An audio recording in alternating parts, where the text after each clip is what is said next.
Well, good morning, everybody. We are continuing reading parts of the book Return of the Bird Tribes, and we're into chapter 12, The Great Day of Purification. You are all God beings in potential, with no reason not to become God beings in reality. Trust yourself, trust your natural responses to each new situation. The action arising from within your heart is not going to be destructive, it's going to suggest the most creative path to walk in answer to your situation and your world.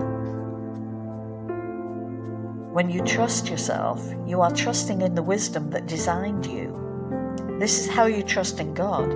It is not an abstract thing. Trusting God is trusting in the God who lives within you.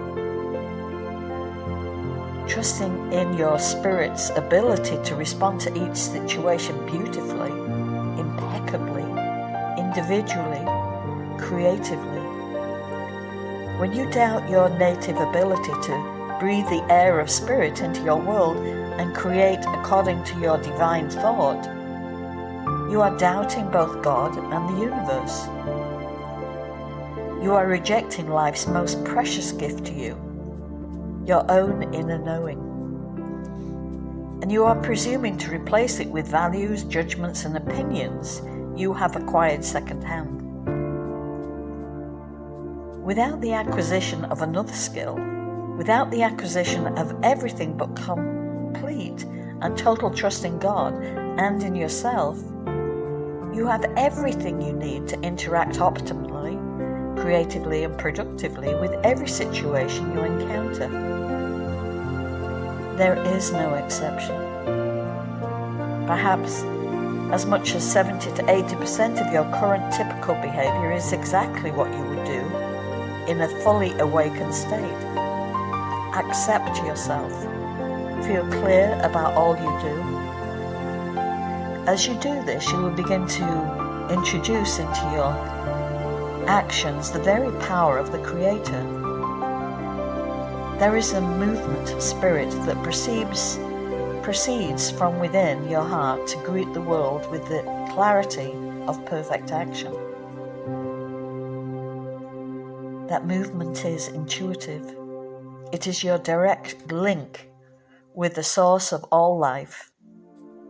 In the instant you know what to do, and in the same instant you flow into the perfect action required, trust your intuition.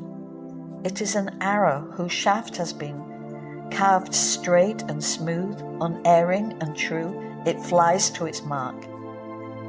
Can the ponderous tread of the rational mind be compared to the swift, sure flight of an arrow? Reason is designed to support, not to lead your action. It is meant to help you implement the purposes of your heart. It is not meant to determine them. Trusting God by honoring and trusting your intuitive sense.